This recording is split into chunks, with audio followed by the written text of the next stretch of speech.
Before we continue, subscribe to Sports Science Insight. Here, we break down new sports science research and translate the findings into practical information for athletes, coaches, and practitioners. In this video, we examine the article titled, Stroboscopic Training Effects on Athletic Performance and Cognitive Function Across Populations, Purposes, and Skill Types. The systematic review and meta-analysis was conducted by Jintao Guo and colleagues and published in Frontiers in Sports and Active Living. The central question is simple. Do stroboscopic glasses actually improve athletic performance, or do they only make training look more advanced? The answer is promising, but also more selective and context-dependent than the marketing around these devices may suggest. Let us look at the evidence. Stroboscopic glasses use liquid crystal lenses that repeatedly alternate between transparent and opaque states.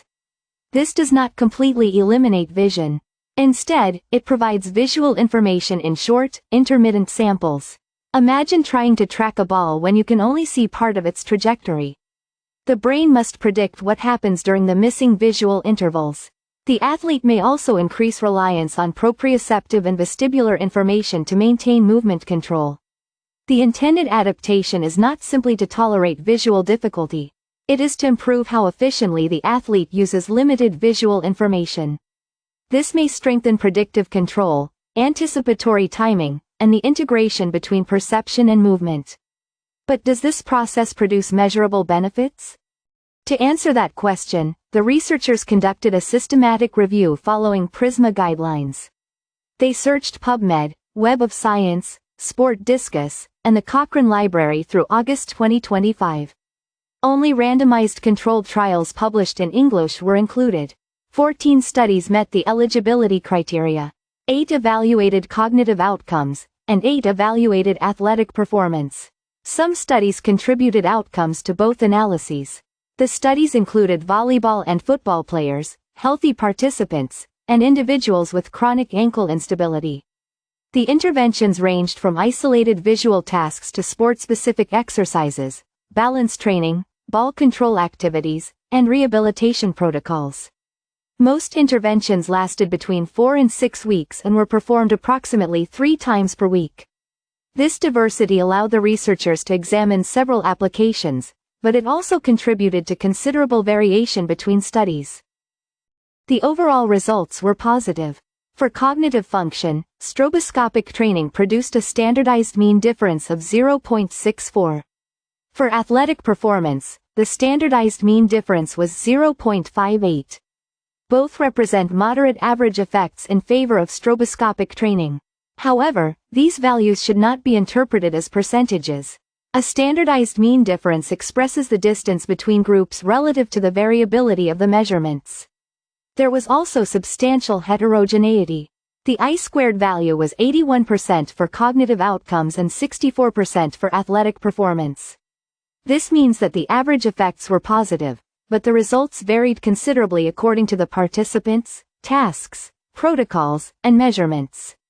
The next question is therefore essential. Which abilities actually improved? The cognitive findings were not uniform. Stroboscopic training produced a standardized mean difference of 0.75 for perceptual ability. The effect on information processing speed was also 0.75. Both results were statistically significant. Attention, however, showed a much smaller effect of 0.22, and this result was not statistically significant. This distinction is extremely important. The evidence does not support the broad claim that stroboscopic training improves cognition in general. Instead, the benefits appear to be concentrated in abilities associated with detecting visual information, processing movement, anticipating actions, and coordinating perception with motor responses.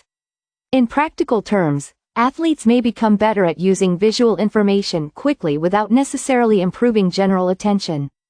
And the participants' previous training status also appeared to matter.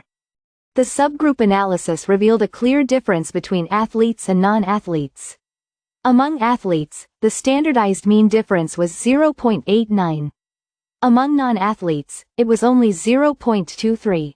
This difference was statistically significant. One possible explanation is that trained athletes already possess well-developed perceptual and motor abilities. Stroboscopic training may build upon this existing foundation, helping the athlete refine established skills rather than creating completely new abilities. An experienced player already understands relevant movement patterns, visual cues, and tactical situations. The visual restriction may encourage that player to use these existing resources more efficiently. For a non-athlete without the same perceptual-motor foundation, the same visual challenge may provide a much smaller benefit. This leads to an important practical principle: the training task should remain closely connected to the actual sport. The findings suggest that stroboscopic training may be more useful when it is integrated into meaningful sport-specific activities. The included studies used exercises involving volleyball, football, ball control, reactive movement, balance, and rehabilitation. This is important because improvements in an isolated visual task do not automatically transfer to competition. For transfer to occur, the athlete must connect visual processing with the movements, decisions, timing, and environmental demands of the sport. For a volleyball player, this might involve reading the setter, tracking the ball, or preparing to block. For a football player, it might involve receiving the ball, scanning the environment, or making a decision under pressure. The glasses should add a controlled visual challenge to the skill.